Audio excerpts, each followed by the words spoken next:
दोस्तों, सफलता कभी आसानी से नहीं मिलती। हर महान इंसान के पीछे कठिन परिश्रम और असफलताओं की कहानी छिपी होती है। आज हम आपको सुनाने जा रहे हैं उस महान व्यक्तित्व की प्रेरणादायक यात्रा जिन्होंने गरीबी और असफलताओं के बावजूद पूरी दुनिया में भारत का नाम रोशन किया।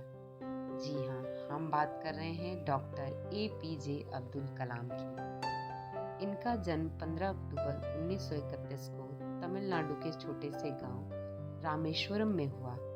उनका परिवार आर्थिक रूप से बहुत साधारण था। पिता नाव चलाकर घर का खर्च चलाते थे और माँ साधारण गृहिणी थी।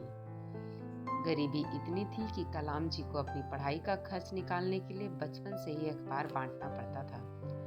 लेकिन हालात चाहे जैसे भी हों, उन्होंने कभी अपने सपने देखने नहीं छोड़े। युवावस्था में कलाम जी ने सोचा कि वे भारतीय वायुसेना में पायलट बनेंगे। उन्होंने एनडीए की परीक्षा दी और इंटरव्यू तक पहुंचे, लेकिन किस्मत देखिए, वे 9वें स्थान पर आए, जबकि सिर्फ 8 लोगों का चयन हुआ। यह उनके जीवन की पहली बड़ी असफलता थी। वे बहुत निराश हो गए, लेकिन यहीं से उनके जीवन का रुख भी बदला। निराश होकर वे ऋषिकेश पहुंचे, जहां उनकी मुलाकात स्वामी शिवानंद से हुई। स्वामी जी ने उनसे कहा कि बेटा, तुम असफल हो गए हो, इसका ये मतलब नहीं कि आप उसके योग्य नहीं थे, बल्कि इसका ये तात्पर्य है कि ईश्वर ने आपके लिए कुछ इससे बेहतर चुना है। जीवन में असफलता का कोई अंत नहीं है, यह तो सफलता की पहली सीढ़ी है। भगवान ने तुम्हारे लिए कुछ और बड़ा लिखा है। इन शब्दों ने अब्दुल कलाम की सोच बदल दी। उन्होंने तय कर लिया कि अब वे विज्ञान और रिसर्च के माध्यम से देश की सेवा करेंगे। इसके बाद उन्होंने DRDO, इसरो में काम किया और भारत को मिसाइल टेक्नोलॉजी की ताकत दी। अग्नि, पृथ्वी, आकाश, त्रिशूल जैसी मिसाइलें उनके नेतृत्व में बनी।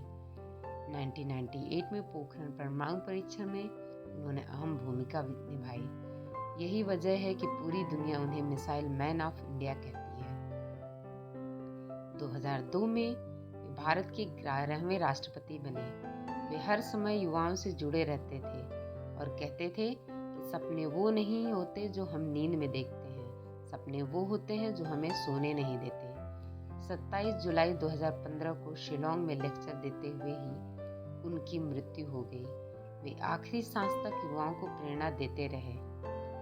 अब्दुल कलाम का जीवन हमें सिखाता है कि गरीबी मंजिल की राह में रुकावट नहीं है, असफलता ही सफलता का पहला कदम है और सच्ची मेहनत से सपनों को हकीकत बनाया जा सकता है। अगर आप सूरज की तरह चमकना चाहते हैं तो पहले आपको सूरज की तरह जलना होगा। दोस्तों, अगर इस कहानी से आपको जरा सा भी प्रेरणा मिली हो और आप लोगों को अगर ये कहानी अच्छी लगी हो तो प्लीज़ मेरे चैनल को सब्सक्राइब करिए और वीडियो को लाइक करिए और बेल आइकन भी दबा दीजिएगा, ताकि मैं ऐसी ही प्रेरणादायक वीडियोस आप सबके लिए बनाती रहूं। बहुत बहुत धन्यवाद।